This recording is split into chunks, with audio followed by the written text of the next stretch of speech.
All right, everybody, welcome back to Cool Sports Chat. As you can see, a very Vegas themed episode today. We did promise we would be from Vegas, and where are we right now? Las Vegas.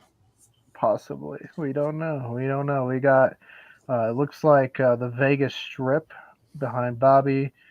Matt is showcasing the Vegas Sun. I do have Caesar's Palace behind me, and Brendan is in a hotel room right now. So it's very clear that we are in Las Vegas. Dude, that does look like Circus though, man. I think he's legitimately there. Brendan, are you about to watch a Golden Knights game? No. Are you saying you are not scouting quarterbacks for the Denver Broncos live? Oh, I'm from Las definitely Vegas? doing that one. Oh, okay, okay, But, good. but I got worried for a second. Golden Knights don't play tomorrow. We'll see. So tomorrow, he got there early. He didn't have to fight the traffic tomorrow. So yeah, we are from possibly Vegas, possibly not. If you're in Vegas right now watching, please comment. Let us know where we should check out. We've been to most places. Brendan has an excellent video of somebody in our group, no names, but this person is crawling on the floor of the high roller. Brendan has an excellent footage of this incident. I just want to know where you can find the $1.99 shrimp cocktails again in Vegas. They seem to be gone, or the $5.99 buffet. Hey, we got to go to the top of the stratosphere and get the stratosphere drink, and then walk around the strip with it. Get some refills wherever they refill them there. Luckily, though, yeah, even though we're out here, look, oh gosh, we got Wyoming. Yeah, Woo! let's go Wyoming. Wyoming Wyoming. football, man. Heck yeah, Brennan, what are you wearing? What hat are you got on right now? The villain. Oh, villain, of course, makes sense.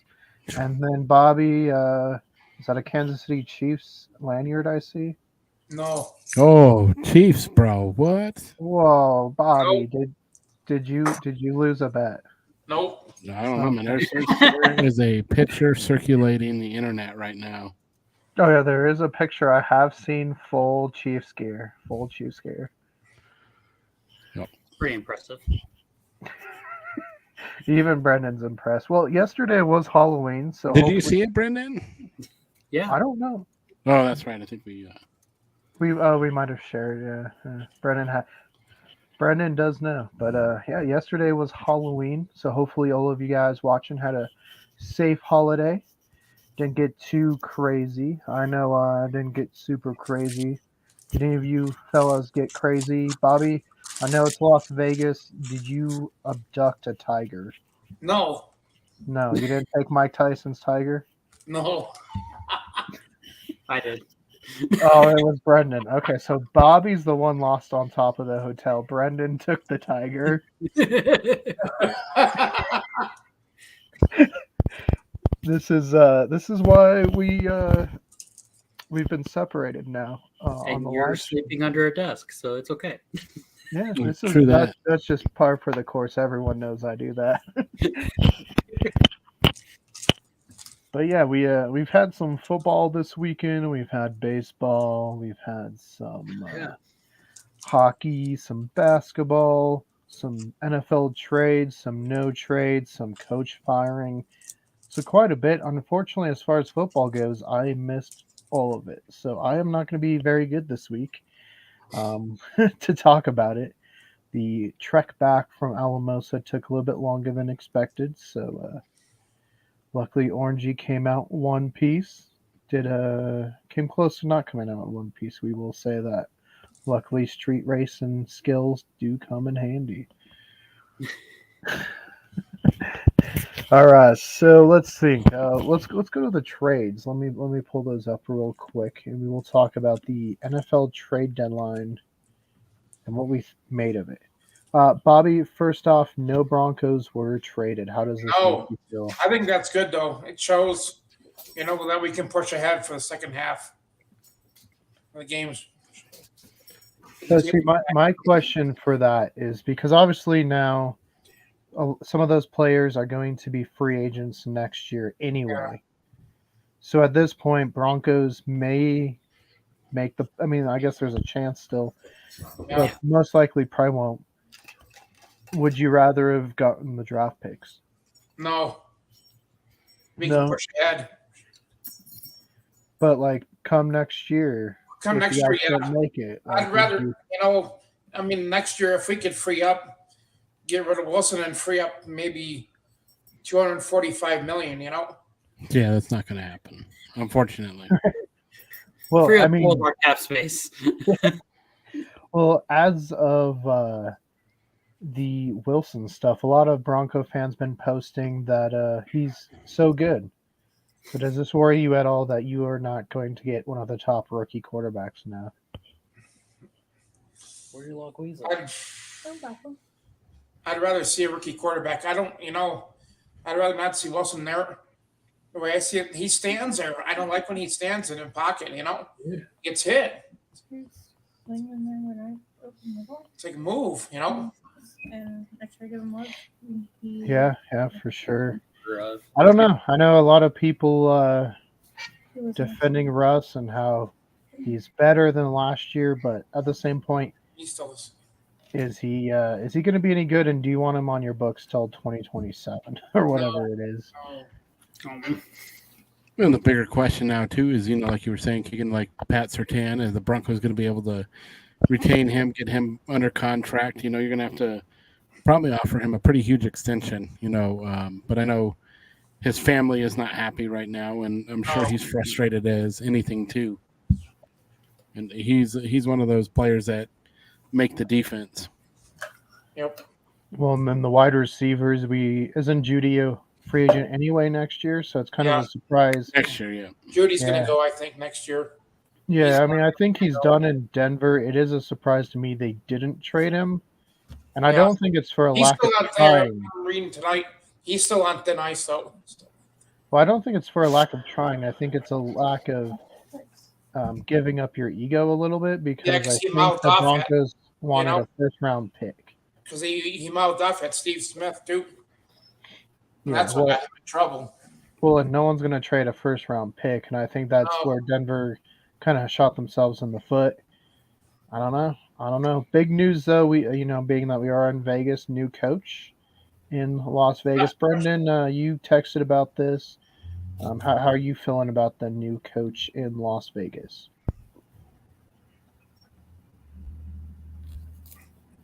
And new quarterback. I knew it was going to happen. I think it's good. I don't know. I feel weird. Now this is an exception to the rule. I feel like, me personally, I think usually when you bring in a new head coach, you need to give them more time. And to put in their system and their game plan and their defense and all this and that. And the Raiders haven't had a good, defense for a lot of years, and they blame Derek Carr, but it wasn't really Derek Carr's fault. But I'm going to say, it's an exception because you brought in Jimmy Garoppolo. Well, Jimmy Garoppolo spent all that time with Josh McDaniels in New England. He should know the system. He should be able to do this. Now, obviously, you're going to have some connection problems because, you're throwing with new receivers and stuff. So, I don't know. It's going to be good for my receiver of Davante Adams, because the rookie quarterback that replaced Jimmy G threw to him 13 times last game that he started. So I'm looking forward to that. I think McDaniels is going to not back in New England. He's going to run back to Belichick. I don't know. Belichick might not be there next year, so there may be nowhere to run to. I mean, I did see a report where Belichick signed a 3-year extension, so I think he's safe there. Yep. Well, and what does this say about, the Belichick coaching tree, as you so call it? What other successful head coaches have been developed from the Bill Belichick coaching tree? None. I know, like, they have a 2-and-out now with McDaniels. You look at who's it, Patricia, Chip Kelly. I mean, there's so many coaches that have come through and there's have Scotty. done terrible. Scott, where in Vegas are you broadcasting live from? I don't know. We might have sound issues. No, but Matt, talking about McDaniels, he actually had a better record as the Broncos head coach than he did the Raiders. Well, and it was 2 games short too. I think he only coached 25 with the Raiders, 27 with the Broncos. Very well could have lost the next 2 and then had the same record. But Right. it's crazy to just see him fall flat on his face again. Yeah, and I mean, I feel like the Raiders, when he first got there, maybe had the better roster than Denver when he got there. I mean, do you think that's a pretty fair assessment? Yes. Yeah. Well, and they started 6-0 too when he was here in Denver. Well, at least a better offense, just because you had your playmakers and stuff. I think, like I said previously, I think they should have went defense heavy and focused on the defense and try to get them better. And then they might have been, half decent team. Well, he did the same thing. He ran the starting quarterback out of Denver when he came to town. Same thing he did in Las Vegas, ran the starting quarterback out of town. Just big changes, He comes in like a wall of fire and gets extinguished by the next year. It's like that awful, awful year that we don't talk about in Philadelphia of Chip Kelly era. Comes in, fucks our organization up, and runs away. He's like, my bad. What about the Chip Kelly 49er era? It's even worse. Like, I almost forget that he was in San Francisco. I didn't know he was ever in San Francisco. Yeah, that's how bad it was.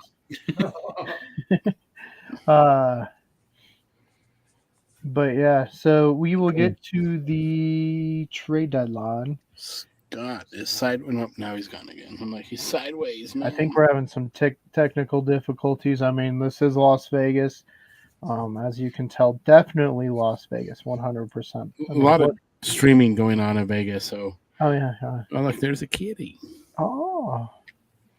It's not the cat that ran away. That one came back, though, right? That's what I read. He came back on his own. He was gone for a couple hours. We don't know where he was. Really? Yep. Just got ready to leave for the night to go driving around, and he was on our porch. Ran inside the one second we opened the door. Want to go play with his stray friends, I guess. All right, so we see 49ers did add Chase Young. This one was kind of a surprise. I think we expected the Commanders to trade one, but maybe not both of their defensive stars.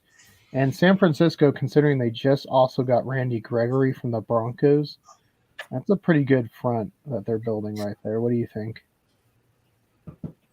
I think it was interesting that they sent so they got a third pick for the 49ers guy coach leaving to become the GM of the Redskins or the Commanders. Whoa, Brandon. The 49ers sent that third round pick to the Commanders for Chase Young. I honestly thought the Chase would have gone for more than a third, but your dog looks like he's daring you to do something. He's like, say it again. Say Redskins again. I don't know what. I don't know. Well, and then in the Windy City, we did have a trade as well. Speaking of Commanders, they traded Montez Sweat to the Chicago Bears, which I think another kind of surprising destination in this one. I mean, Bears definitely needed defensive help, but I don't think many people were picking them as buyers at draft time. Just no comments. That's what everyone. No comment. It's the North, man. Right now, the Lions have a firm hold on it, but you never know. I mean, it is the Lions too. Do they fall apart and give an opportunity to any other team in that division? It looks like the Packers are going to be the laughing stock of the North compared to the Bears. So things are changing up. Well, and I was going to say that it's one crappy team trading another crappy team, a decent player for a couple mid-draft picks. Like, no one really cares. Well, speaking of the North, we did have an injury this weekend. Another ACL pop we saw with Kirk Cousins. For the season. He's out for the season. We did see his surgery picture, so looks like it went well. But Minnesota ended up trading. We kind of figured they were going to trade for somebody at the deadline, and they ended up trading for Arizona Cardinals quarterback Joshua Dobbs, who is now going to be the starter probably in Minnesota. Maybe not this week, but probably going after this week. Matt, as the Viking insider on the show, how are you feeling about this move? It still gives us some hope. I mean, I had already kind of written this season off when we had a slow start, but there's the opportunity as always. And Kirk Cousins, his future was in question. So, did we very well see his last game as a Viking player? I'm not sure 100% on that yet. It seems like it's big talk right now because today Jefferson came out and very adamant that he wants Cousins to be back next year. So it's going around Minnesota right now. Is Cousins the guy? Well, and what's your outlook with Joshua Dobbs? I mean, I know Arizona. I think we kind of expected Dobbs to not be there because Arizona was going with Toon. Is that his name? Their quarterback. Well, I think he's still one of 3 or 4 quarterbacks with 1,500 passing yards in the year right now. I believe he has 8 touchdowns, 4 interceptions. So numbers don't look horrible, but it's still a decent quarterback. I think he won't be the same guy as Kirk Cousins, but he'll come in there and definitely keep us competitive. Well, and Scott, having had eyes on the Cardinals all year, how do you think Dobbs is going to be doing in Minnesota? Well, I think he's going to be doing fine, and he was doing fine in Arizona. I really liked him for filling in for Meyer or for Kyler Murray. I mean, actually, I like him even better than Kyler Murray. But trading him now and leaving the quarterback to Toon, who we have no clue what is his tune. He could very easily be out of tune for all we know. We don't know.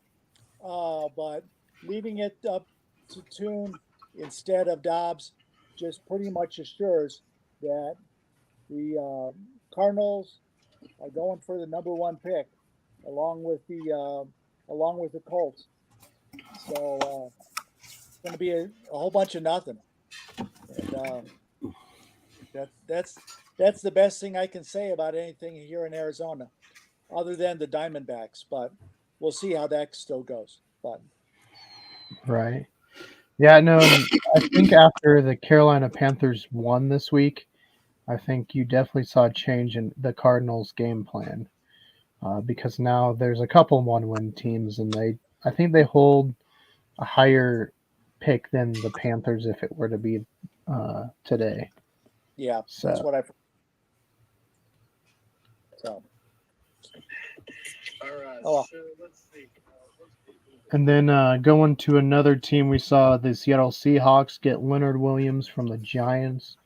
Seahawks needed some help. I know they also got a former Bronco and Chief as well as Seahawk earlier in the week with Frank Clark. But I don't know. I think this will be a decent pickup, and Seattle's defense hasn't been bad, and I think that'll help them a bit. And I know we already talked Philadelphia's trading with the Titans, who is their farm team, as we like to call them now. Philadelphia just drafts Georgia Bulldogs or trades for the Tennessee Titans players. Was there anyone that you guys were surprised didn't get traded? I mean, mine was definitely Jerry Judy. Scott, anyone for you? No, I can't say there was anybody I was thinking really with the Cardinals who were going to kind of do. I kind of thought maybe they might be able to get now that kind of McBride has been kind of doing pretty well at tight end.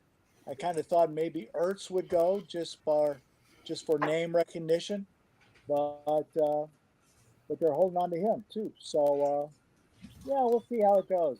It's hard to say around here. I don't know if they would have traded Ertz because Ertz is on IR.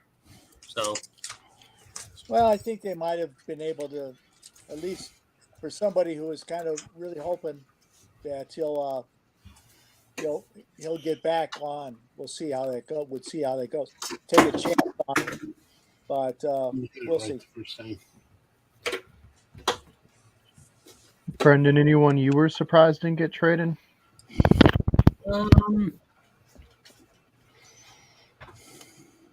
Any Denver player. I mean, honestly, there was so many rumors and so much coming out of there that, there was rumors for almost every team getting a Bronco player. So, yeah. Well, I think their win this week kind of screwed that up. We'll see how much that hurts them in the long run, because I don't think Denver's contending this year, and I think the draft picks probably would have helped in the long run, but it seems like they wanted too much for certain players. They wanted some first-round picks for players that, I mean, like you talked about earlier with Judy, who knows what's going on with him. He's in a verbal argument right now with Steve Smith. So. Matt, what about you? Well, just like everyone else, kind of shocked none of the Broncos receiving core was traded.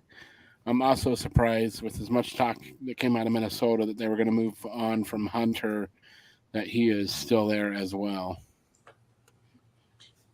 So, I mean, I was expecting him to be moved. But I don't know with Cousins going down if the trade for Dobbs played some part in that, because now you're giving up some pieces and whatnot that could have been moved. Hey, Bobby?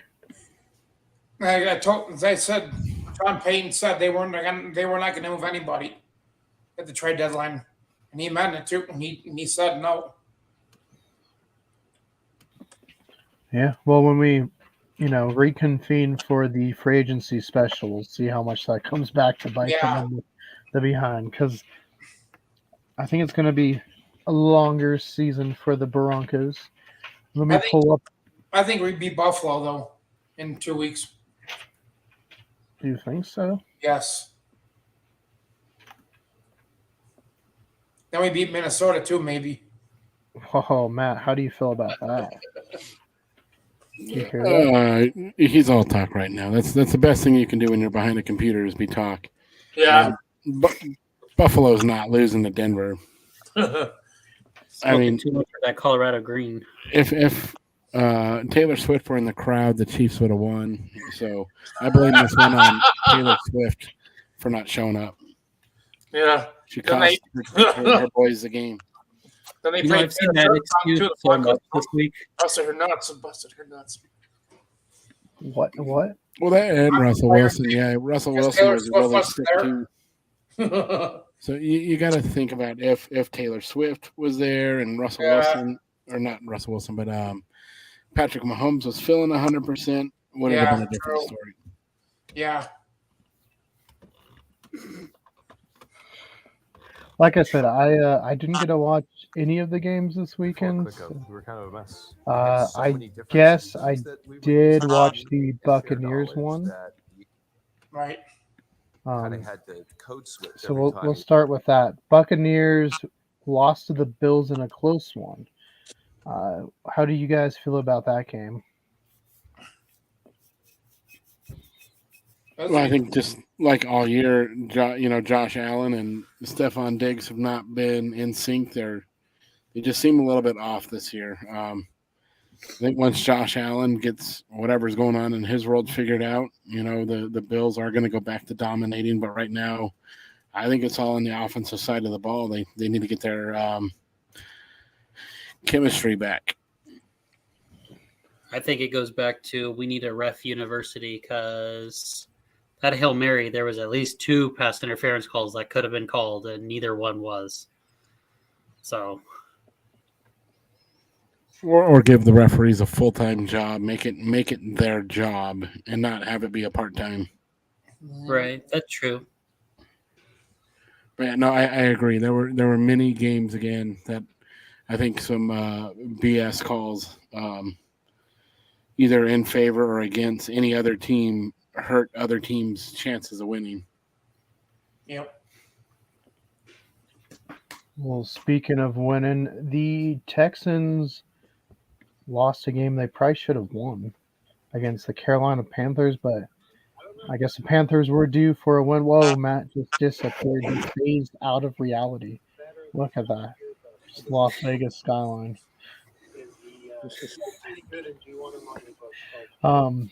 But yeah, the Panthers Panthers winning, maybe losing in the long run though with the draft picks. But again, they don't have the first overall pick that they would have anyway. So I don't know.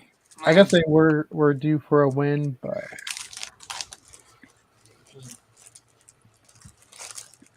did any of you watch the Rams Cowboys game? Like that one was a Dak went off that game.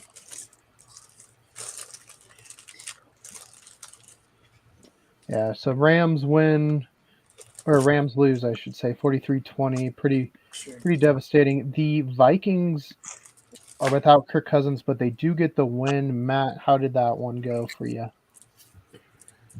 It went pretty well. I think the Vikings all around played a pretty solid game. Defense looked great. They were shutting down the Packers, and I get Jordan Love's, still in his first full year of, running the show, but it showed. And I mean, yes, it probably helped the Vikings in a way too, but like I said, we looked good, and I was pretty happy with the win. Anytime you beat Green Bay is good. Mm-hmm. Just beat Green Bay. That's all people ask for. Yeah, so we will move on. Let's see. Oh, next one was the Saints just putting a beat down on the Colts. Scott, did you watch this one? No, I didn't get a chance to watch any of it. And I have the problem I'm having, at least with the Saints, is I have Olave in a number of different leagues, and he's not getting anything. I'm not really sure what the heck's going on. That he's not getting at least some every once in a while. He's just regularly getting nothing. So it's been bothering me for a while. So not sure. Yeah, and then New Orleans there. Yeah, they're a hard one to pick because sometimes they look really good and other times they look really bad. So yeah. Let's see. Dolphins doing Dolphins things. They did beat up on the Patriots even more than they did last time, but they always seem to have Belichick's number when they are in Miami. So I don't think any of us are too surprised by that outcome either. Here's one. The Jets did win. I think most of us picked the Jets to beat the Giants, but it was very, very close. Yeah. And overtime. Brendan, you were shaking your head. How do you feel? Well, they had 24 total punts and only 23 points were scored. So,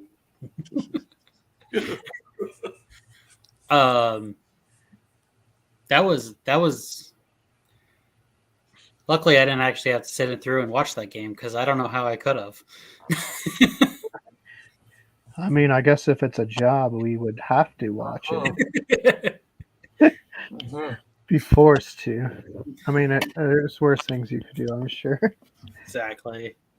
Yeah, I mean, I don't know. The Jets have a really good defense, but I think their offense is struggling. They definitely will have to address the offensive line come next year. And I know Aaron Rodgers walking around throwing the football. People now talking, will he come back this year, which is unheard of. I think at least next year, the way it's looking. I don't know if he came back this year, it'd be the craziest thing ever. If they somehow get a playoff spot, I think that's where you would see Rodgers come in. Could you imagine that script? Aaron Rodgers gets hurt week 1. Zach Wilson leads them to the playoffs, and Aaron Rodgers leads them to the Super Bowl. Yeah. Talk about a relief pitcher. Well, so here's hypothetical. Say that does happen, right? The Jets get a playoff spot. So Aaron Rodgers comes back. Right. Are they good enough with that defense to beat any team in the AFC? No.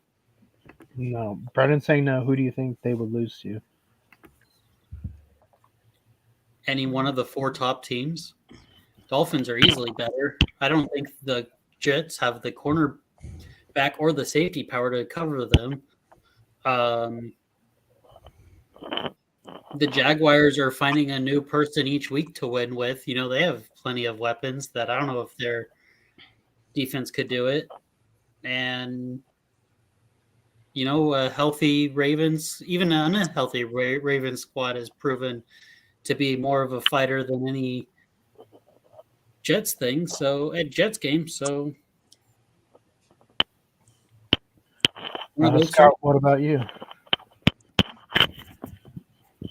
Well, I think the Jaguars, I think, could take care of them. I think with Etienne and Lawrence, they're and Kirk, they got the kind of the big 3 people they want. So long as they can get the defense to kind of kickstart, I could easily see the Jaguars probably scaring maybe 1 or 2 teams come playoff time. And Matt? I think the Jets, out of any team they could possibly beat in the playoffs, would be the Chiefs. I just think the Chiefs, in the games they've lost, have exposed their weaknesses, and I think other teams are going to start capitalizing on them. Mm-hmm. But right now, I think the Bengals are the team to really keep an eye on besides the Dolphins. Joe Burrow looks like he's getting his swag back, and he's a very dangerous quarterback when he has his swag going. So watch out for the Bengals. Yeah, Bengals look good this week.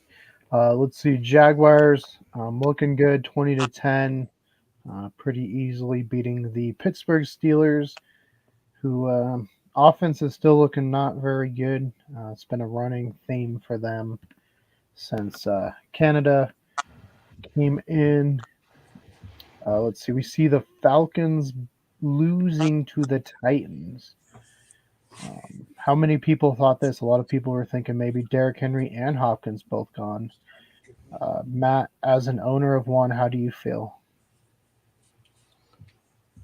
This was one of those games I think we talked about being, it really could be anyone's game. It depends on what team shows up to play football. It hurts when Henry doesn't perform very well. But, it is what it is. Right. And then we'll go to Mr. Philadelphia Insider himself, Brendan. The Eagles beating the Commanders again, but much like their first matchup this year, it was close. A 1-score game again. Much like you thought, it's a division game. Any surprises there?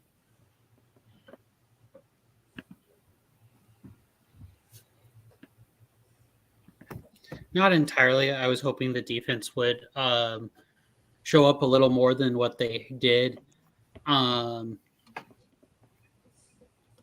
Yeah, for some reason, the Redskins always have either put up a fight or they have the Eagles. Brendan, twice tonight, twice. Yeah, I know. I'm not entirely shocked. I was happy with the win. I do like that. I've been seeing a lot of like Commanders fans and other NFL fans be like, "Oh, look, Philadelphia, did a fake tush push, and now we have to defend against this because the Commanders were able to stop them once, so they turned around and handed it off." Right. And this was one of those other games though that had a questionable call. The Commanders head coach Rivera just wasn't paying attention at all. Should have thrown a challenge flag, but again, that's not what cost the Commanders the game. But it was another one of those calls where it's like, what are the refs really doing? Like, come on.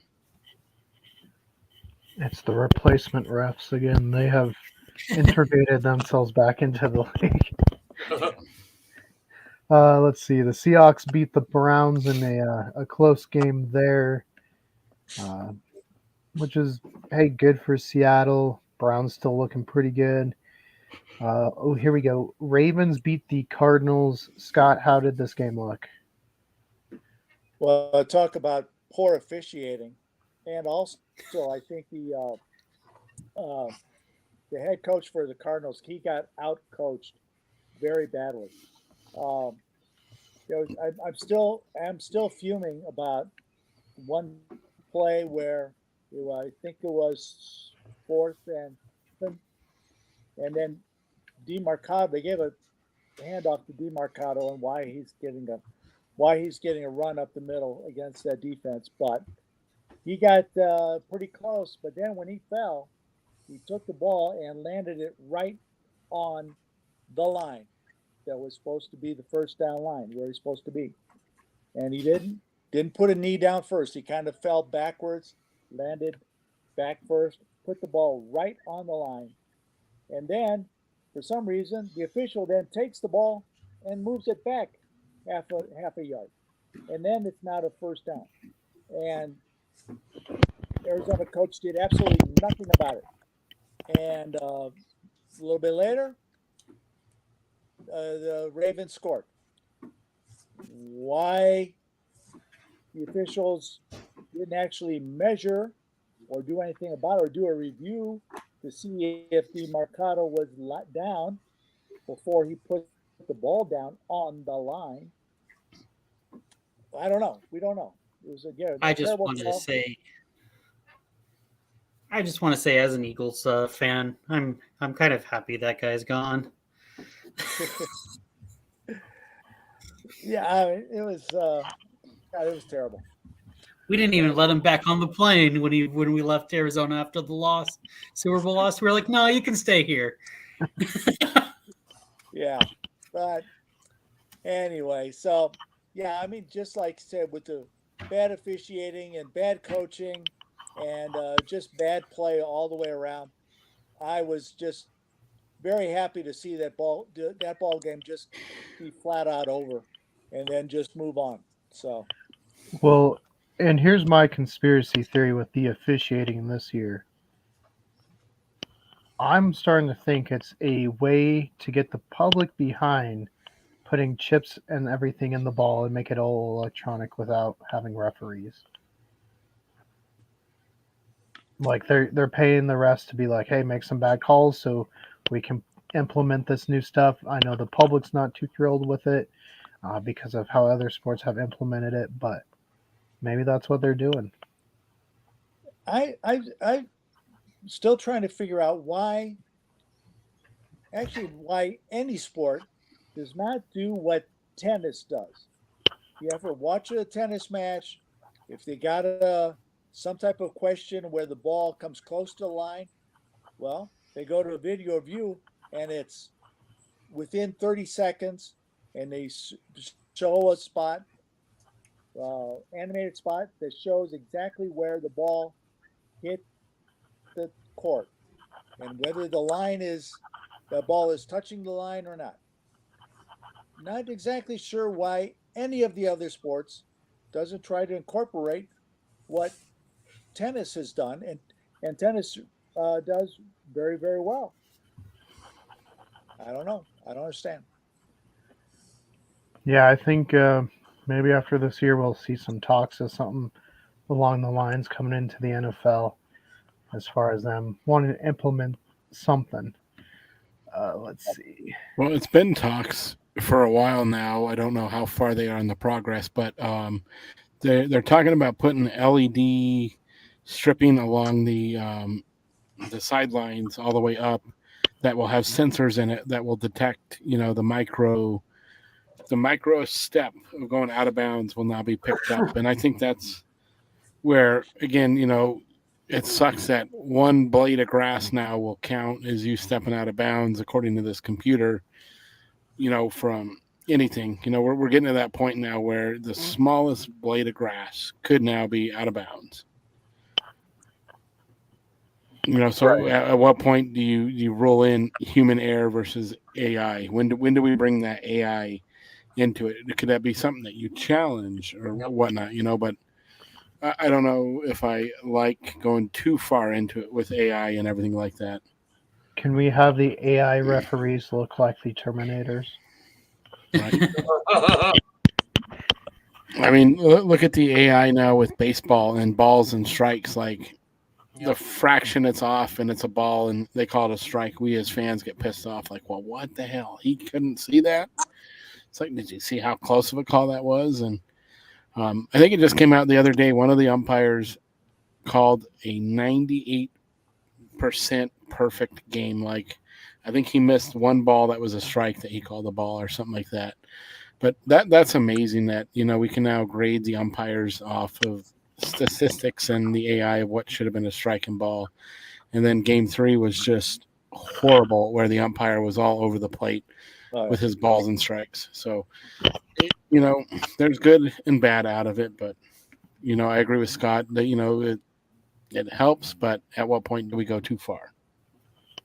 All right. Let's see. I mean, I think once they start looking like the Terminators, we have gone too far, Matt. Yes.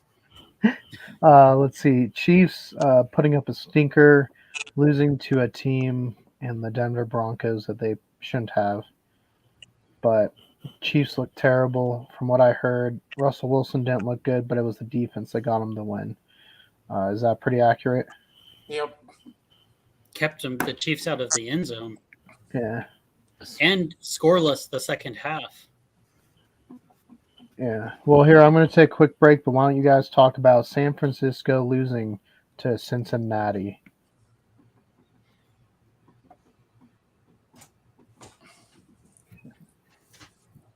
San Francisco. That was a good game, I thought. San Francisco. What did you like about it? San Francisco looked really good, though. They looked really good against Cincy. Offense was clicking and everything. They look driving down the field. They look good. All right, Brendan, what did you think of that one? I think it brings up a good point of, how I've heard things of like how creative is Kyle Shanahan actually, or like how good of a quarterback is Brock Purdy just because, or how valuable Deebo Samuel is. I'm pretty sure it was, 2 years ago when all the star receivers were getting traded, Tyreek to Miami and AJ to Philly. And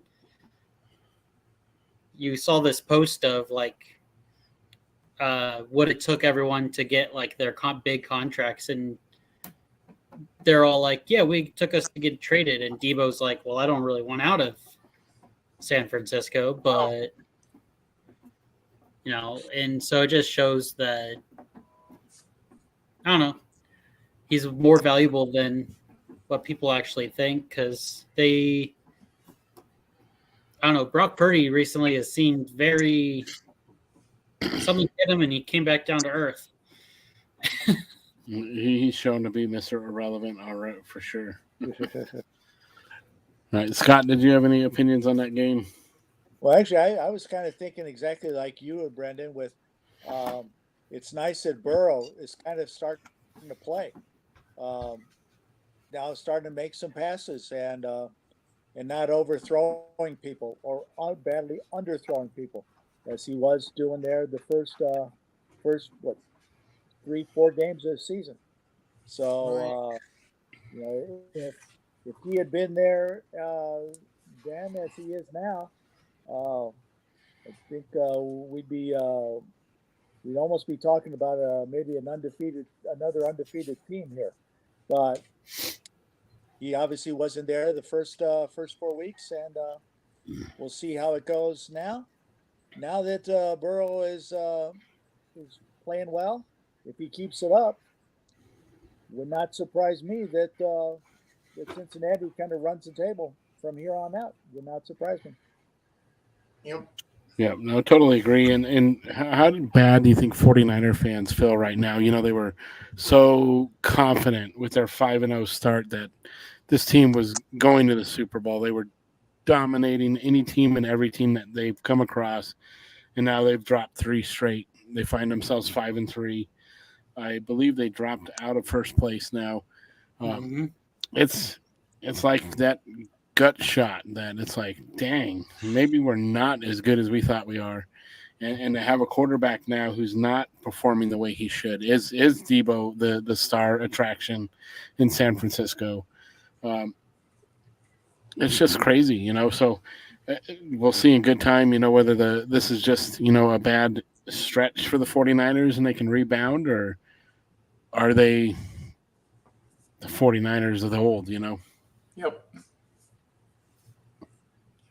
All right, so we're going to move on to the next game. It looks like Keegan will be out for a little bit. So we have the Bears losing to the Chargers in a pretty awful Sunday night beatdown, 30-13.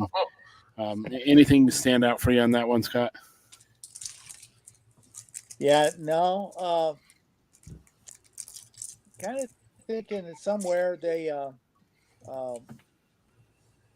maybe the running backs, Freeman, and now his name is escaping me, the other back that they're going, other than Herbert.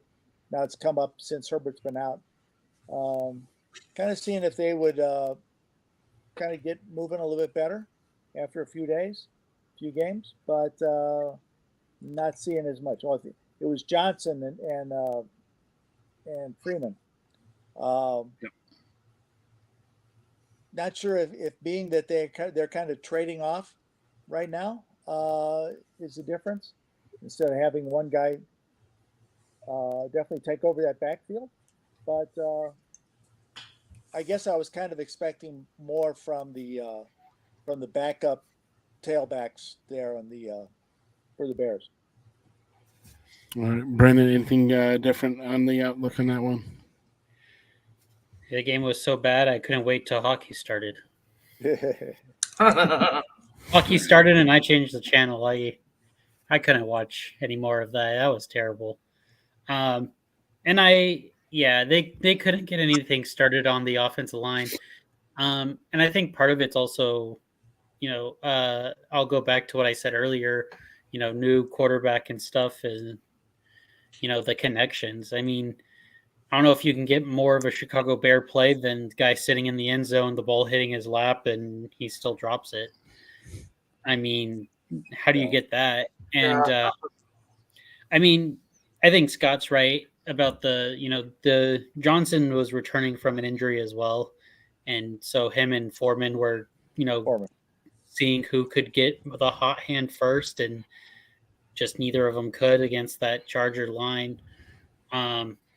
Which, I mean, against Bosa and Mack, I don't know. They're pretty good defensive linemen, so. Yeah.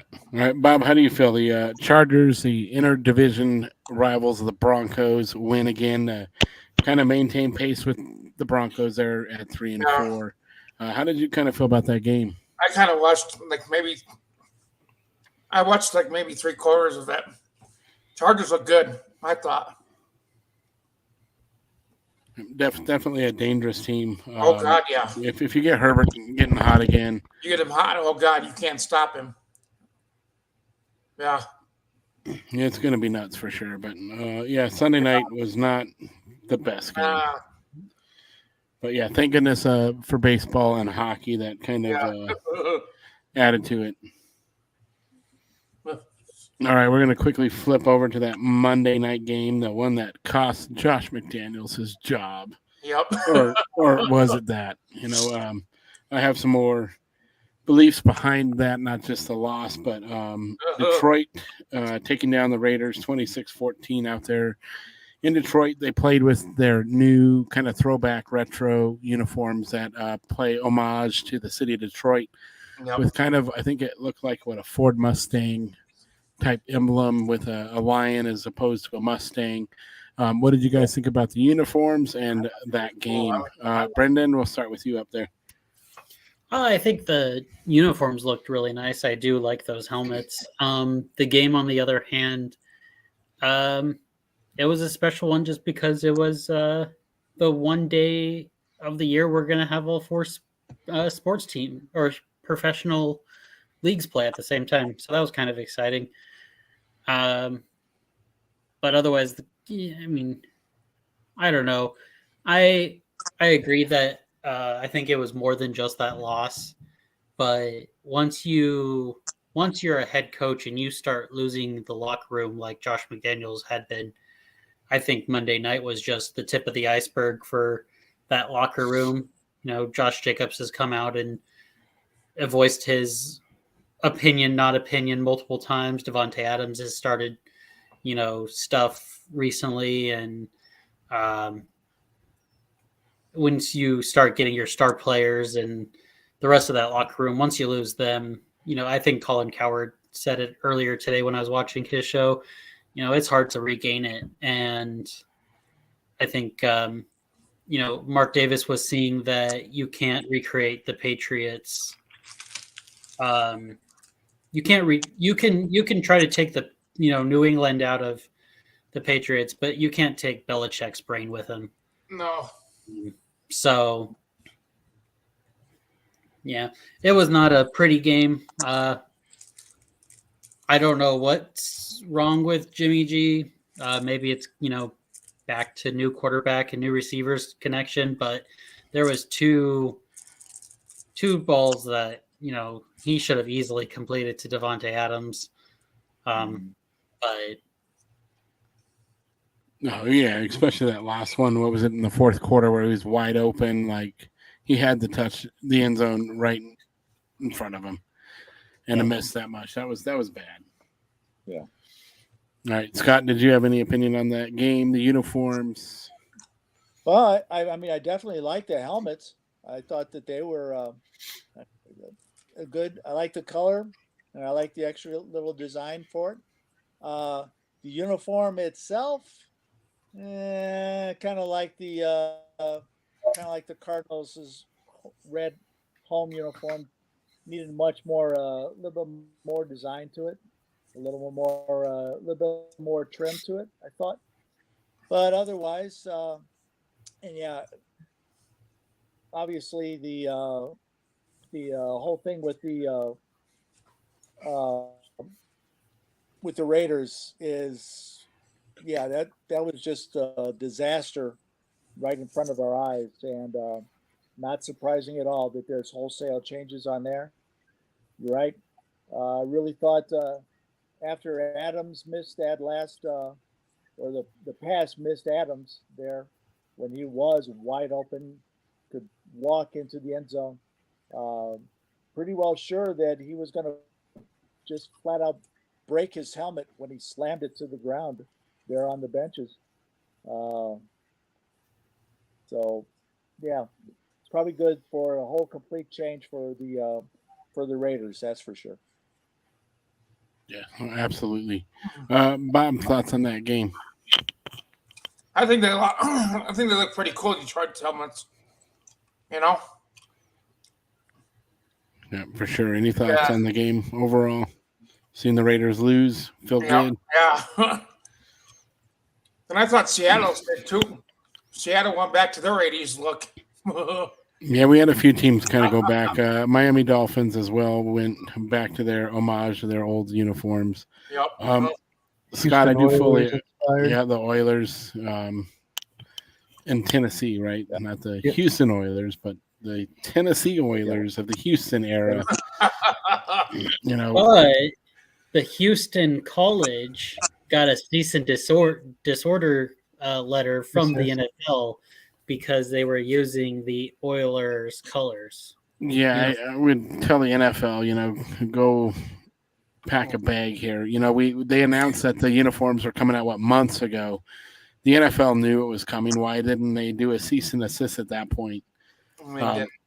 You don't own a color scheme, unfortunately. I don't think there's a lot of high school teams in that you probably should pass along cease and desist to as well, because a lot of them use the NFL look. But I do agree with Scott, though. I think the Lions had a really interesting helmet. It looked great, but the uniform part of it, the jerseys, the grays, just didn't jive with the helmet. I think similar to the Denver Broncos, the Lions, I don't think were approved for a uniform change, so they just did the helmet, and it was out of place. It just felt off. But no, I do think the helmets look great, and I would have liked to have seen something more. As far as the game, yeah, a really lousy Sunday night game followed by a really lousy Monday night game. Just it ruined like 2 great nights of football normally. So here's looking forward to this weekend, hopefully with some better premium matchups, marquee matchups. Right. And before we get to those games, let's talk about the man on our thumbnail, Mr. Will Levis. Obviously was the talk of our draft show. He started this week in the Houston Oilers inspired jerseys, or Tennessee Oilers when they were that for a year inspired jerseys. And he threw 4 touchdowns. So how do you guys feel about Mr. Will Levis out of Kentucky starting and getting 4 touchdowns in his first game? I just want to say, of course, DeAndre Hopkins decides to pull out a good game when I trade him away. Like, what the hell? As a Will Levis fan, and if you want proof, you can go check out our draft podcast from months ago. I actually really enjoyed it. I was actually sad that I couldn't, pick him up on our fantasy league, and I hope it kind of shows that maybe Ryan Tannehill's done in Tennessee. Yeah, no, I think everyone on our draft, obviously he was the talk of the draft show 2 nights in a row. We did that. And Will Levis was quite the talk. I think a lot of people thought he'd go earlier. And I don't know, some people might be wondering, should he have gone earlier now? Considering some of the play of, Bryce Young, what has he done? I don't think he goes number 1 overall. I think CJ Stroud probably goes number 1. I think Richardson still stays up there, but I think Bryce Young maybe drops below Richardson. What about you guys? Well, for sure. Yeah. But I mean, again, do injuries? It's why you would like to see the future before you make all these picks. There's several years where you go back to where it's like, if you had to do this over again, who goes where? Right. Go back to Patrick Mahomes' year of the draft. He would go a heck of a lot higher than he went now. Same with Josh Allen, Aaron Rodgers, Tom Brady. There's so many quarterbacks that it's like, man, this guy should have went higher. But you just don't know. That's the best thing about the NFL is you just don't know. Yep. Well, and then you can flip that coin. You can also flip that coin and say, if Tom Brady did go earlier, would he still have 7 Super Bowl rings? Or would he have, be a nobody? Exactly. He wouldn't have had that right surrounding the right coaching mentors. Who knows what? Then that makes you start thinking now. With Mr. Williams here at USC, he's being called the quarterback protege, like the best, most elite quarterback to be coming out anytime in the last 10 years. That's a lot of hype. That old time. Yeah, that's a lot of hype for a young man. And if he doesn't come out, does that make him the biggest bust of all time then? You look at quarterbacks, we talked about this a couple weeks ago, like Ryan Leaf, who, was supposed to be that guy. And he never was even close to being that guy. Yeah, well, I mean, you look at RG3, really good rookie year, and then after his injuries, Well, and who was the Raiders kid? Was that Jamarcus Russell? Marcus Russell, yeah. Another one, and there was a kid, Cincinnati took not a few years back. It's been like 12, 13 years now. Took him first overall, or at least in the first round, and I know there was a lot of hype behind it because his jerseys were everywhere. Is it Achilles? Yeah. It was before Andy Dalton. Was it Akili Smith or? Yeah, Achilles Smith, yeah. Yeah, that sounds right. But it's just, wow. It's kind of crazy to see hyped up quarterbacks just kind of fall flat. And it's like, where did the kid go wrong?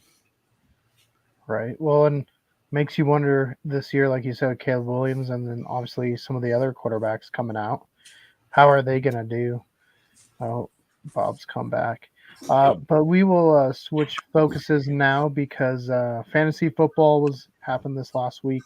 But there's some trash talking going on. Have you guys been seeing this trash talk in the chat? Calling Brendan out.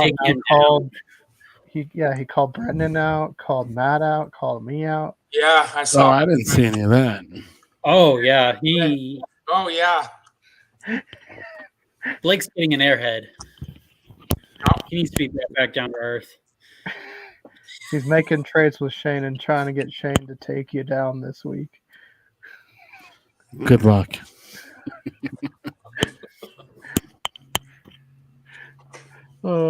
So, Scott, how are you feeling in fantasy right now? I think you played Dad this week. Yeah, I got him this week. I was lucky last week and mentioned about how Dak took off with his four touchdowns, and I was playing the guy that was the Critters who has Dak on there, and I was kind of watching that game, but at the same time he had I forgot his name anyway, but he was whoever he was playing in the flex spot did absolutely nothing, and so I was able to pull out a win by about 5. So now I got the bats, and I've been trying to get. I was hoping Ty was going to be on here because I've been trying to get Ty to make a trade, and I've been doing that for now a good week and a half, and he hasn't answered me. So what do you need, Scott? I need a receiver. Well, I was going to give him. Actually, what I need is a backup quarterback now that since Richardson went down, I need a backup quarterback, especially since Lawrence is. Oh, hold on, I got disasters going. Okay, we got a little disaster going on here in my kitchen. Anyway, since Lawrence is on bye this week, I was needing needing a new backup, and so I was trying. I was kind of hoping that he could give me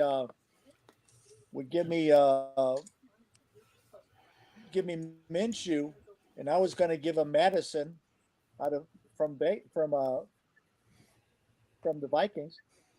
I'm like, hey, I'm giving you a starting back for a backup quarterback, but he hasn't answered me. So I asked for a car, and I was going to give him 2 running backs, but then Kirk Cousins got hurt, so now he's just down to 2 quarterbacks. So I backed off it. So you need a receiver, Brandon?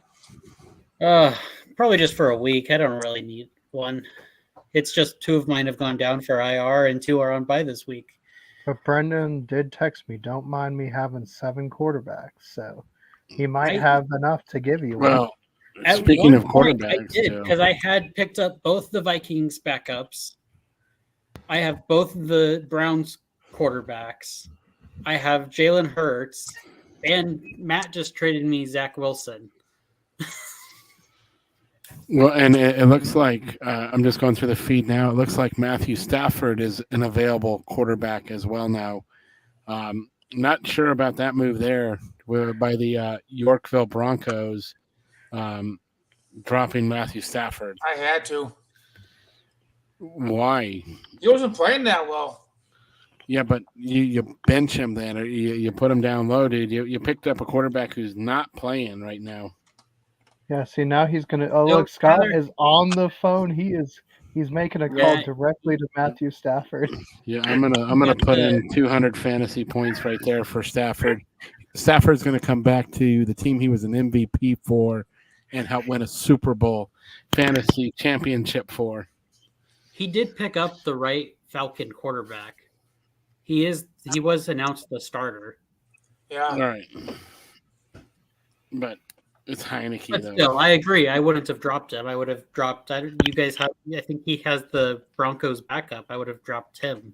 Yeah, or Bobby, you can drop really anyone else on your team and keep Stafford, and then have Heineke. There's nothing wrong with having multiple quarterbacks on your team. I mean, he doesn't give me any points. So, I mean, every time I tried,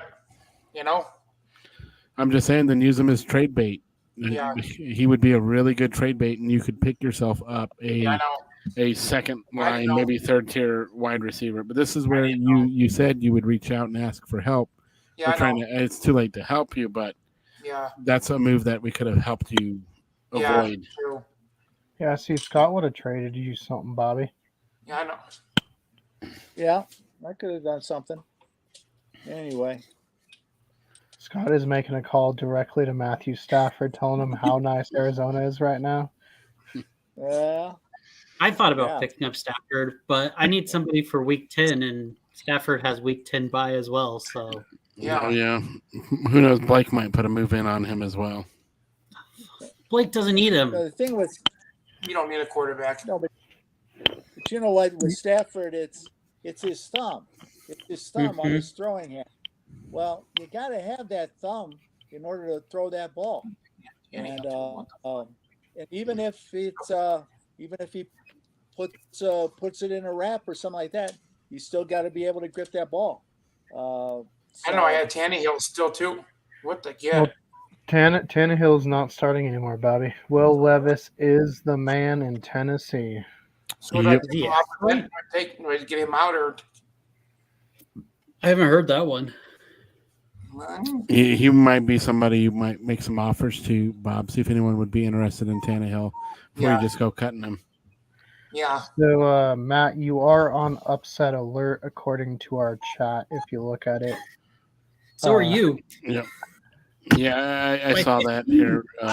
Blake is definitely on something here. Keegan, he's pulling a U. He's trying to call his shot by points even. It's my goal to be the villain of this story. But, last time I tried to do that, definitely got one-upped. It was not very fun. It was very sad I could not be the best villain because everyone was like, kick him out. I'm just going to vote against their trade offer here. Well, Whoa. We saw Scott just pick up a quarterback. Yeah, I just picked up Rippon. Since Stafford's not going to be since I know Stafford can't throw the ball, I'll pick up his replacement. I mean that's better than Trubisky, who I did pick up on desire need, but I'll go with Rippon. I grabbed him right now. Yeah, no, good pickup there. Former Denver Bronco right there with Rippon. I'm pretty sure the Pat McAfee show yesterday, he kept calling him Ripon. He's like, Ripon's going to get the start this week. It's like, bro, it's not Ripon. Oh, Matt or Brendan's laughing. Brendan, why are you laughing? Because of that. Because of what? The Ripon? Because of what Matt was saying. The Ripon. Oh, Blake he is talking right this very minute. We're going to get a live update. We're going to have a live fantasy battle right here on live TV. What's the update? He just said, Shane, Matt only won because of luck. You got this. We'll take him on. Shane before said, I'll try, but I don't know if my team has the points to beat him. I mean, at least he's being humble. Oh, Bobby, we heard you get I want to angry help Shane so much. What? I'm tired of Blake. I want to help Shane win more than Blake in so many ways. I've gone at Blake too before. He's the surpriser right now, sitting there at 7-1. He is, yeah. And he got two good young. I wanted Pickett from you, Keegan, so I could use him as a trade for one of his quarterbacks because he said he'd give me Stroud for Pickett. Honestly, that's why I wanted Pickett. But that means I could trade him for Stroud. Do it.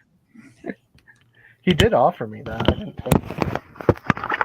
I should have, but I would have felt bad.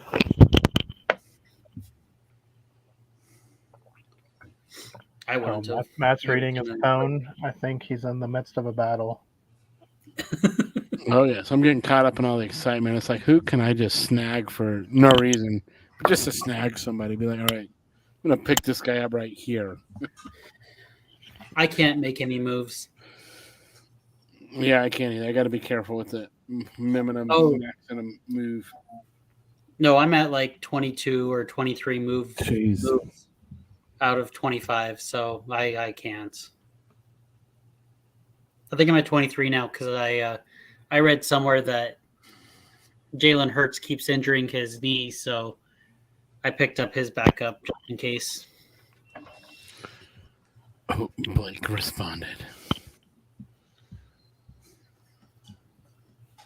He's saying it's time for him, Shane, and David to take over. You see that, Bob? He left you off. I've been called out. You should chime in, Bob, and be like, Blake, what the heck, man? I thought we had a thing, man, because last year you and him were all over it. I'll just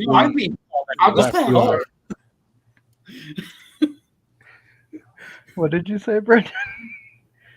He just called me out, too. Well, he said you always do good. I know. He wants some fresh blood in the playoffs. I don't blame him.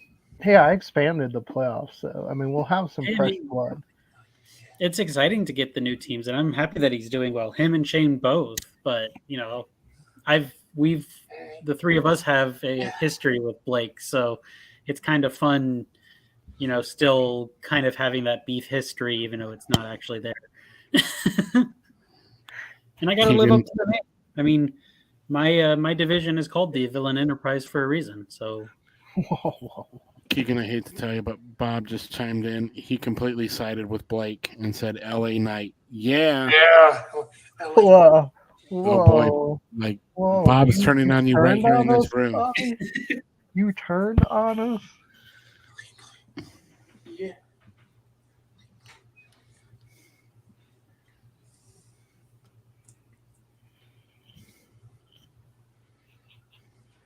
Yep, we now have Bob has joined the forces.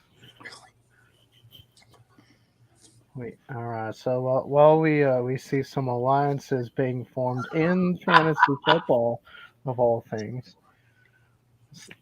Bob is going to be the third man in the new NWO of the Castle Rock Football or Culz Football League. All right, so Thursday we got Mr. Will Levis on prime time going against Kenny Pickett and the Steelers. Bobby, who you got? I got the Steelers. Scott. Oh, you're on mute.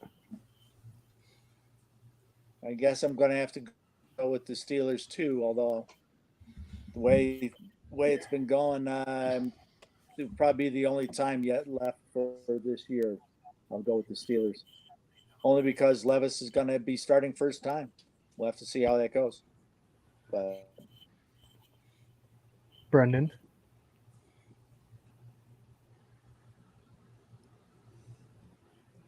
Oh, Brendan's having technical difficulties.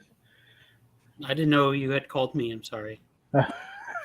You were just looking down. I was like, we're still talking, so I choose Tennessee. I'm going to side with Will Levis, and hopefully his new connections end well. I don't trust the offensive coordinator for Steelers still, so not choosing them. And then Matt.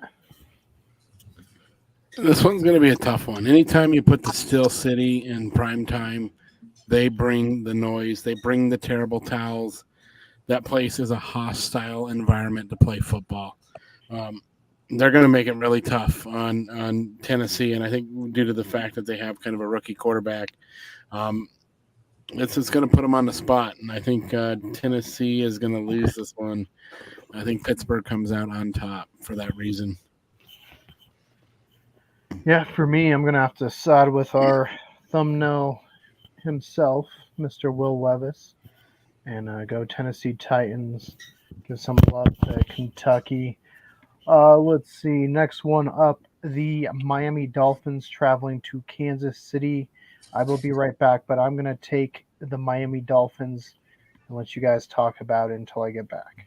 All right. Well, one quick correction on this game. This one is being overseas. This one is being played in Germany.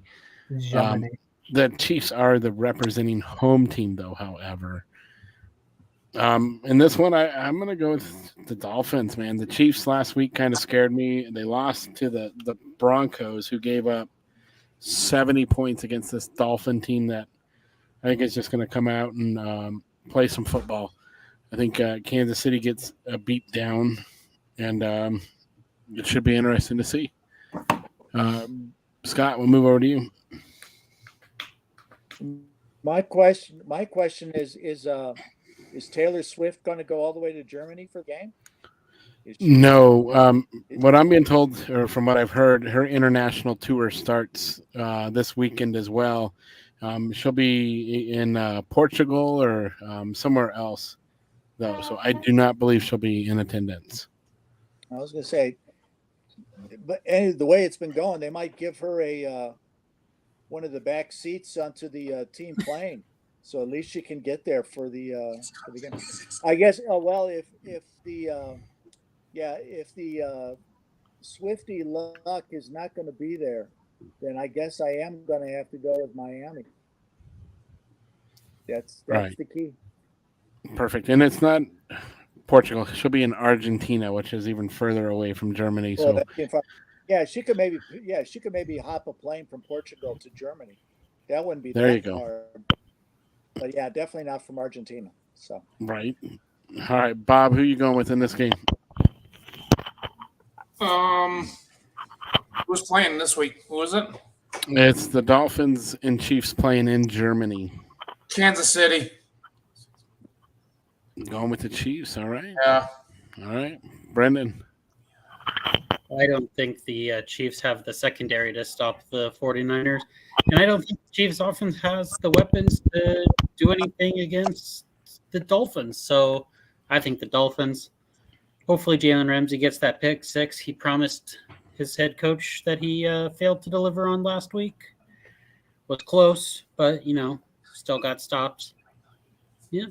Right. And how about that former Chief Tyreek Hill? Does he flash the deuces as he was running in for a touchdown? Take the flag, Yeah, I think 200 yards against his old team. Oh, yeah. I think he's going to play with some extra motivation. That's always a big one. Yeah, I think Miami wins this one pretty handily, actually. Maybe not 50 points handily, but you don't see a 70-point win. Maybe only 40 points. But this could also be there's a 4-way tie right now for the top of the AFC. So, this game is just a little more important this week just because, you could be fighting for a 1 seed right here. Mm-hmm. Ooh, and then we got the Vikings going to Atlanta, play Tyler Heineke. 2 new quarterbacks. We got I don't know if we've heard who's starting for Minnesota. I know Joshua Dobbs is there, but Tyler Heineke starting. So we'll see. Matt, where do you go line up being our Vikings fan? Dude, I'm going with Minnesota on this one. I think they're clicking a little bit. It's going to take some time and adjustment to get a new quarterback in there. I'm believing it is current backup Hall. It's going to be starting this game.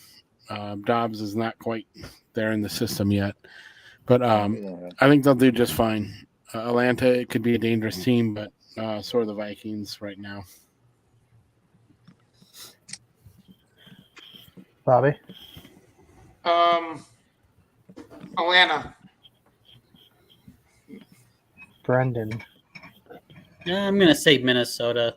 I know that the Falcons have, and their defensive line actually got better. They got the Philadelphia Eagles traded away one of their depth pieces straight to Atlanta. So they do have a little better defensive line, but I think the Vikings have it a little bit better. I don't know how the Falcons star receiver is going to be. So we'll, go with the Vikings. And Scott? Actually, I'm going to go with Atlanta this time just because of they have a quarterback, and I think Minnesota is going to have a hard time just going to have a backup quarterback, and Dobbs isn't going to be ready to do anything with them. So I'm going to lean toward Atlanta just for that reason. Ooh, this is a tough one. I would flip actually. I have a chip. So we are, Vegas right now, so why not? Let's see. So heads, we will go Atlanta. Tails is Minnesota. Oh, and that is a heads, so I guess I am picking Atlanta in this one. So that brings us up to Seattle traveling to Baltimore. Bobby. Baltimore. Brendan. I hope Seattle. Yeah, that's all I got. Matt. Well, this is going to be an interesting one. These two teams haven't played each other since the 2019. So it's been 4 years since these two teams have played. Both teams have come a long way from there. The Ravens took the Seahawks down 30-16 in that game. I don't see that happening again. I think maybe even the opposite. I think Seattle wins this one. This one's going to be a fun one to watch. Both teams are playing really good football right now. Both teams are towards the top in their conferences. So I look forward to it, but I think Seattle comes out on top here. Yeah, Scott. I'm gonna go with Baltimore solely because of the jet lag jinx on the West Coast teams going to the East. Seattle flying all the way across the country to play in Baltimore on Eastern time. I'm going to go with Baltimore. Yeah, I'm going to have to pick Seattle. It's a tough one because I know we got Lamar on the other side. But I'm going to have to stick with my Seahawks. And here we go. New quarterback as well. Mr. Toon playing against the Cleveland Brown defense. Maybe not the best defense to just throw your quarterback out to. Scott, we'll start with you. How do you feel this one goes? I think this is going to be Cleveland. This is going to be Cleveland easy. I think the defense is really going to kind of run all over Toon and everybody else. So, yeah, Cleveland without much thought. Brendan? Cleveland. That's an easy one. Good defensive line and, yeah. Bobby? Even with their shitty quarterback play. Brendan, you have two other quarterbacks. Yeah, and I regret both of them. I even give them away. I told you I'd trade you. I didn't see no offer. Kenny Pickett for two quarterbacks. How about that? You can give them both away. Do you have a receiver that you don't care about that you could trade me? I'd trade you 2 quarterbacks for a receiver right now. As long as his name is not Tyreek Hill. Or AJ Brown, because I've asked about that one too. Or Jamar Chase. So Devontae Smith? I'd have to think about that. I mean, we are in Las Vegas, so who knows what could happen. I'll throw in Evan Ingram. You give me Mike Tyson's Tiger, and we might have a deal. Then you can get a picture of Jamar Chase with Mike Tyson's Tiger. Bobby. Who was it? 2 teams that are playing? Correct. Arizona and the Browns. Cleveland. And Matt. Dude, if it wasn't for the Browns, the Vikings would be the top team with the most turnovers. But thank goodness the Browns currently own that record still this year. Way too many turnovers. But even with that being said, Arizona's just not a strong team. This team just looks lost. There's losses whoever created their uniform design. I think Cleveland takes care of Arizona. It's not even going to be a battle. It's a double-digit beatdown. Yeah, and I'm showcasing the autogram book. It looks like just like the Ghost of Autogram has He's chilling in Vegas. He's chilling in Las Vegas. Because every time I showcase it, they win outside of last week, but it was a double-edged sword because I didn't pick them. But I will pick the Browns here. Brings us to the Rams versus the Packers. I am going to take one more quick break, but I will take the Rams in this one and let you guys talk about it. All right, Brendan, go ahead and go. You're next to Keegan on my screen, at least. Coin flip. With how Jordan Love's been playing recently and that team being so hit and miss, I'm going to say even with a backup quarterback, I think the Rams can get it done. They have the better offensive weapons and they have Aaron Donald. And when you're playing a mediocre team that's, indifferent, how can you choose against Aaron Donald? So I'll choose Aaron Donald and the Rams. All right, Bob. I'll choose Rams too. Go with Rams. All right, Scott. Yeah, I'm going to make it a 3-fer. I'm going with the Rams also.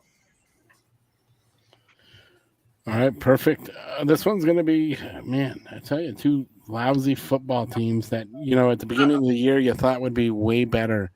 I think the only thing that comes into play in this one is Green Bay's finally starting to become the frozen tundra. They got a pretty good snowstorm up there the other day, so it's going to be cold. And, the Rams being an indoor football team from California, how well are you going to adjust to the weather?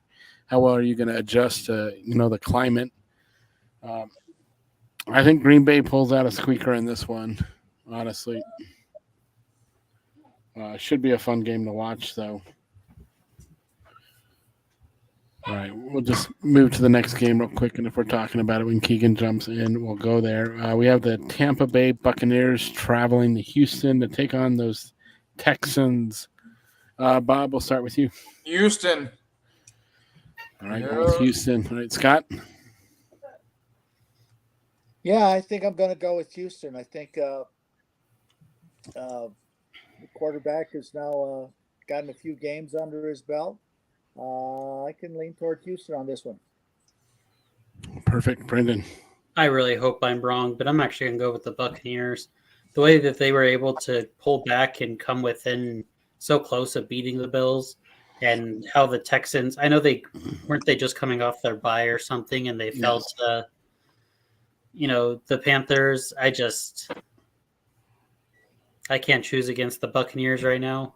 I mean, I can, but I hope I'm wrong. But I'm going to choose Bucks. All right. Well, this is another pretty well-balanced matchup. Both teams sitting at 3-4.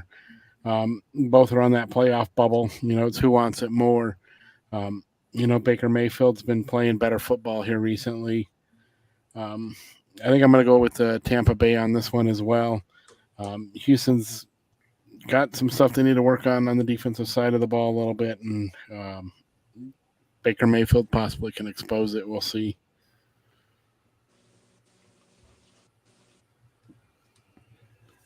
All right, we'll move on to one more. We'll just have him catch up. Next game up on the slate is the Washington Commanders travel to New England to take on the Patriots. Where are we going with this one, Scott? I think I'm going to go with the Commanders because I'm just not really sure I can't say I'm really sure what the Patriots are really going to do, whatever week it happens to be. So I'm going to go with Washington on this one. All right, Bob. I'm going with New England. This one. All right, with Patriots. All right, Brendan.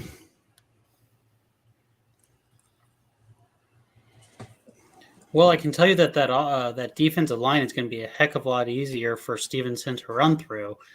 I think that's about where that Patriots offense is going to end, though, because they've lost two more receivers.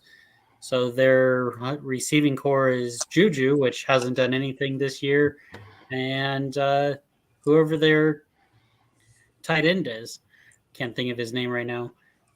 So, I mean, I'm going to say Commanders. I hate saying it, but it pains when you have to pick a team in your own division.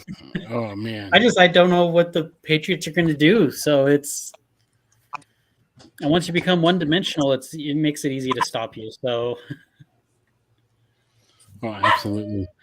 I agree with you guys there. I think Commanders are going to take the win here. They played pretty hard against Philadelphia, and again, it's always when you play that conference game or interdivision game, you play a lot better. But I think they're going to have some momentum still carrying them into New England here, and I think they can take care of the Patriots.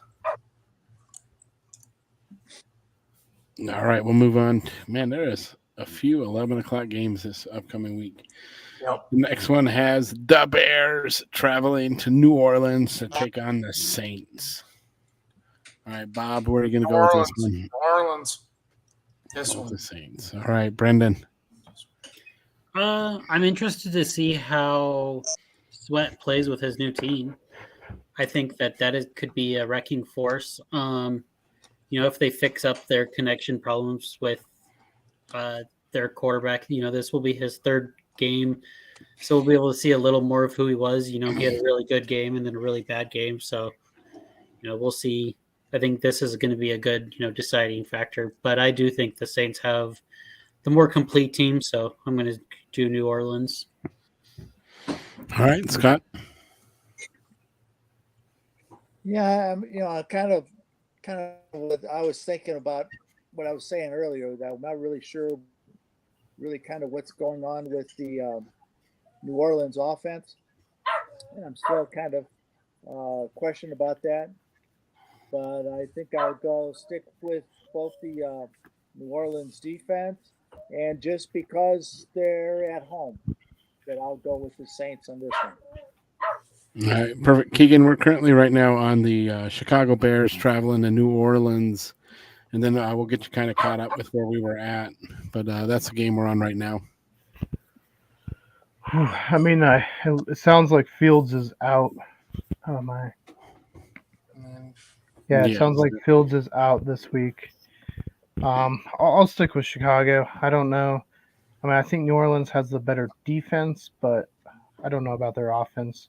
It looks shaky as well. So, hey, take a flyer here. Maybe I'll get it. Perfect. Now I'm going to lean with the Saints on this one.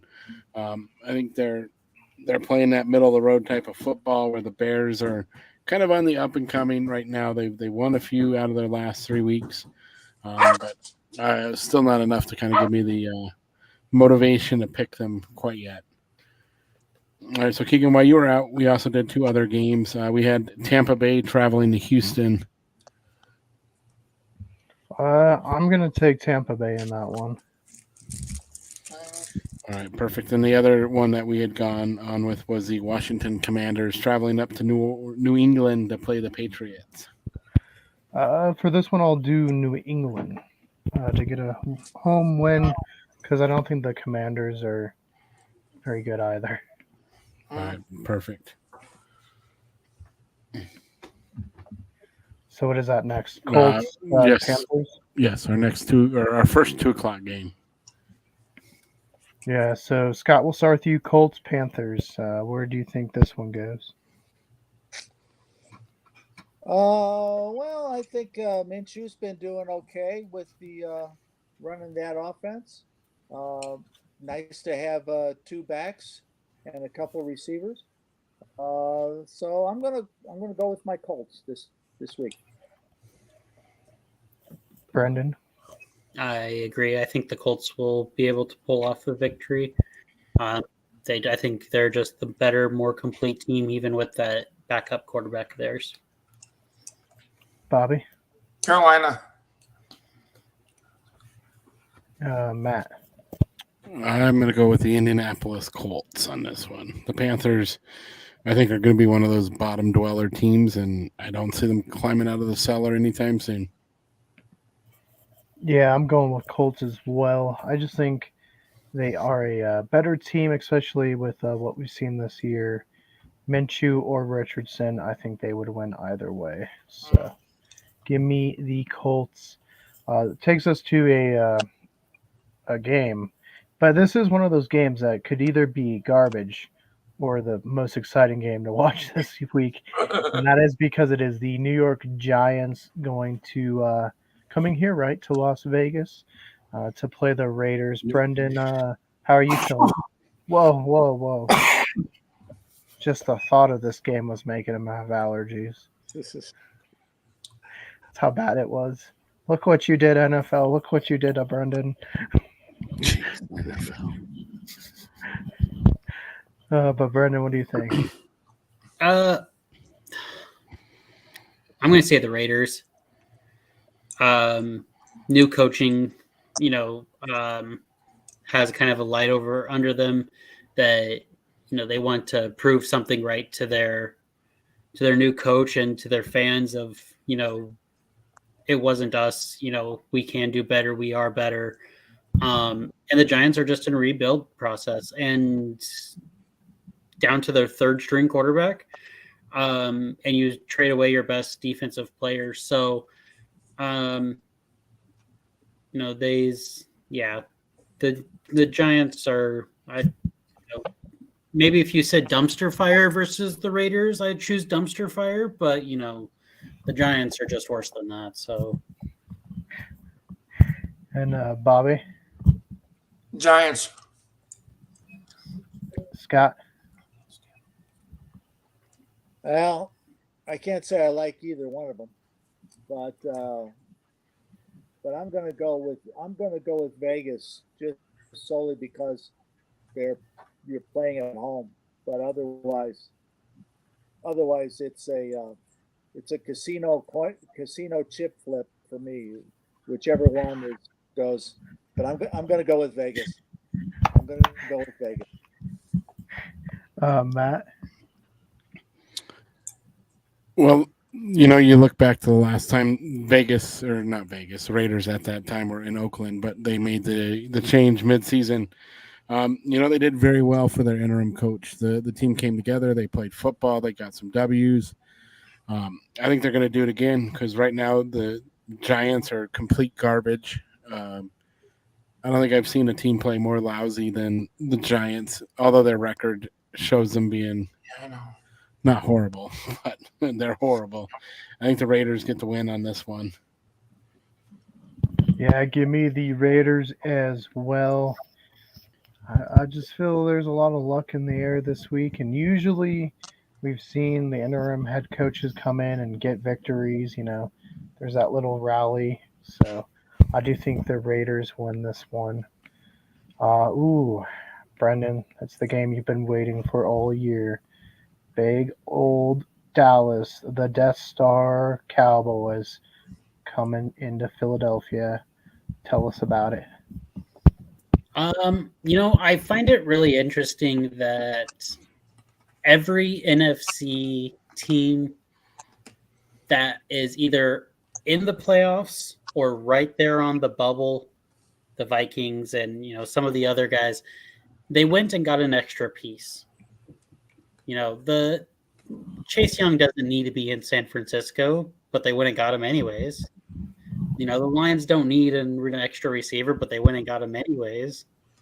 The Eagles, they have a good secondary. Let's go get another Pro Bowl, all pro, safety to pair with our good corners and be able to stop some of these high-powered offenses. And, the Cowboy fans are, well, we just beat the, Rams, by 20 and blah, blah, blah. But the Rams are rebuilding and Matt Stafford got hurt. So you should beat them in Dallas. So, Dallas didn't do anything at the trade deadline, and it's super interesting. They're very much airheaded team of we think our players are best, and we don't go. We've never made a bust in our life. I'm excited for this one. I really, really hope that the Eagles do well and can beat them. But it's a divisional game. I'm not gonna, if it was in Dallas, I'd probably the Cowboys have a little better chance, but it's in Philly this time, so yeah.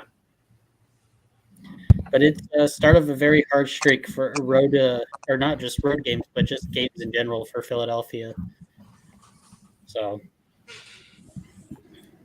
Bobby, Eagles.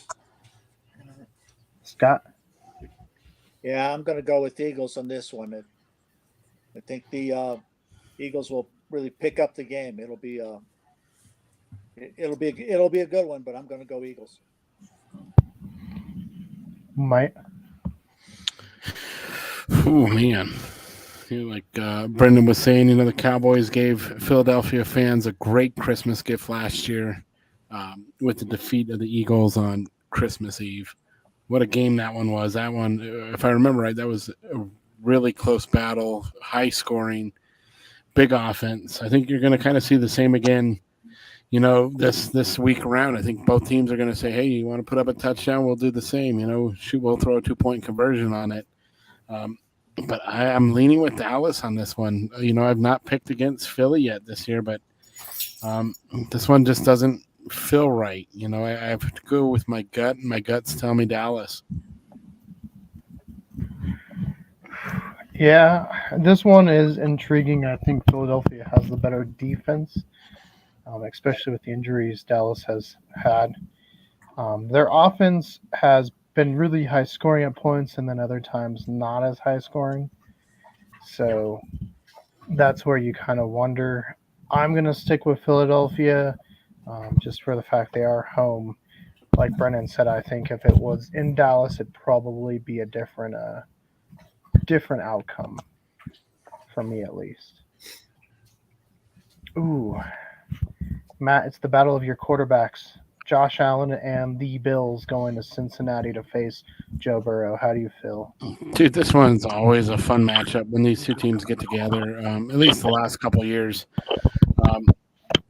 Cincinnati is just playing really good football right now, and the Bills are not. And that's where I think I'm going to go with the Bengals squarely on the fact that they're playing really good football. And Joe Burrow looks like the Joe Burrow of the Super Bowl year where he's going to smack you in the mouth and then smoke a cigar afterwards.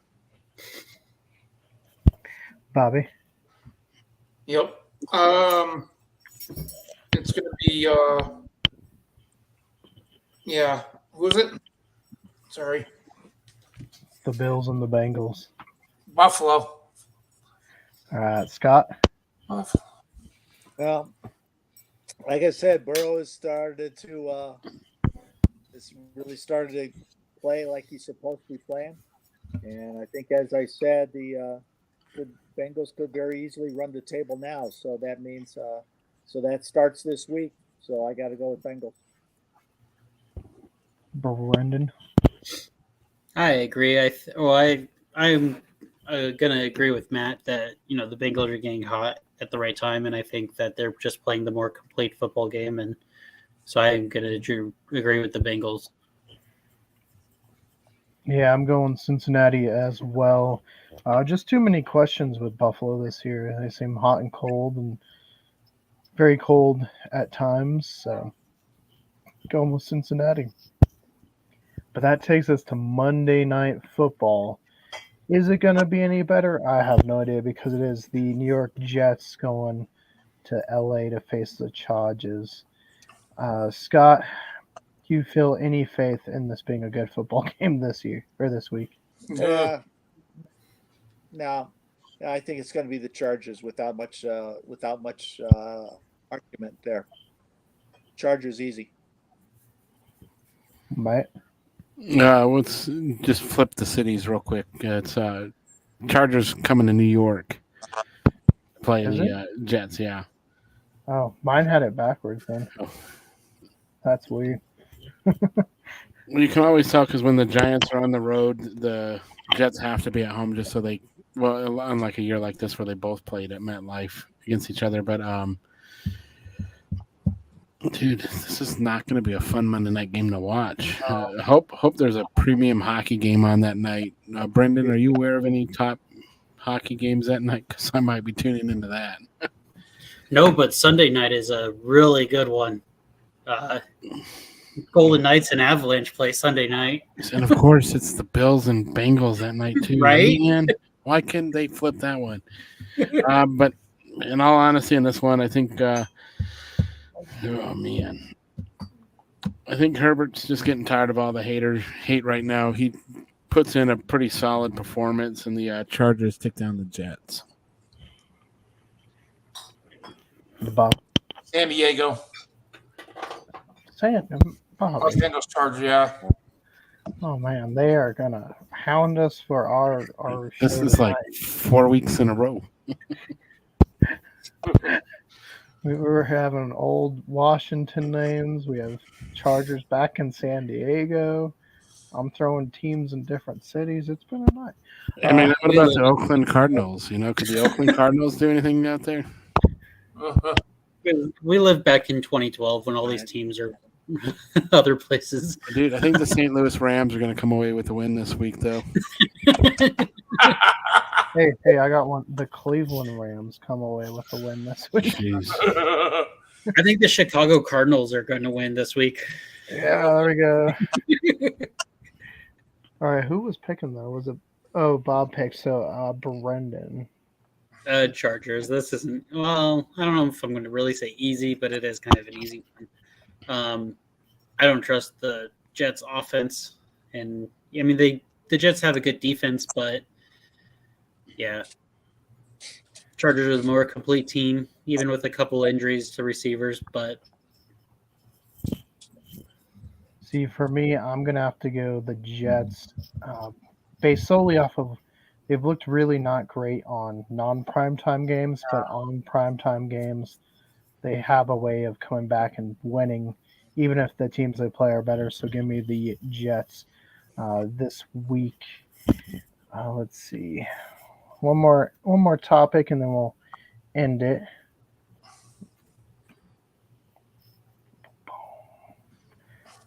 All right, so the World Series is going on right now. Yep. It is 3-0 Rangers. Scott, how are you feeling about it right now? Yeah, not so good right now. I think Texas gets their first ever. So, unfortunately, that's what I feel. Fortunately, I was wearing the D-back threads here, and I was all set to go. And maybe this is the problem. Maybe I'm the problem, because I moved over to the IU Cream and Crimson after hearing about Bob Knight passing away. So he was a hell of a coach. Yeah, got to give honor to the general, especially since he was there when I was there, and or I was there when he was there.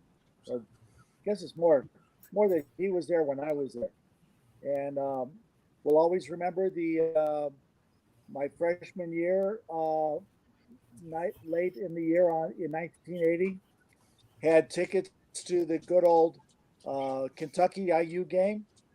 My tickets were on the floor. How I got tickets in the second row on the floor, I don't know. But to do that, I had to walk along the bottom part of the assembly hall. And when I got down the hall, I got stopped because the IU team was about to go out onto the floor. And then when IU was out, they then let me in. I just walked down the hall. I walked into the arena area and looked up, and I looked to my left, and all I saw was this ugly red and blue plaid, which is the jacket that Bob Knight was wearing, and I was looking straight into his shoulder, right about here. And all I saw, everything else was gone.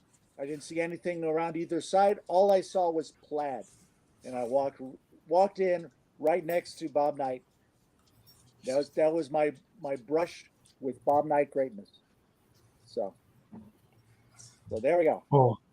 And I do not know how we continue after that. I mean, that's a good way to end the show tonight. Yep. Giving some tribute to the late Bob Knight, who we did hear that news earlier today, unfortunately. I remember the chair throwing. He threw like what, 2 chairs? Oh yeah. Yeah. There's a poor old lady there that was had been standing all game, and he was trying to be nice and Me threw 2 chairs, yeah. give her a seat. So Yep. Well, everyone, we hope you enjoyed our show this week. A little bit different. It looks like we're not kind of a little over the board today as far as what we were saying, but it's Vegas. What happens in Vegas stays in Vegas, except for hopefully our picks. And who knows where we will be in next week? We will find out. Stay tuned for that. Maybe we'll be in Arizona. Who knows? Maybe good old Denver. I don't know. Yeah. Brendan's gonna camp out in the miniature Mile High Stadium they got inside the parking lot. But yeah, we will see you guys next week for more Cool Sports Chat. Link to your left, Cool's Paranormal on your right. Don't forget to hit that like and subscribe. And let us know if you went to IU, have some stories of Bob Knight. Post them in the comments below. Okay, take it easy, everyone. Yeah. bye now.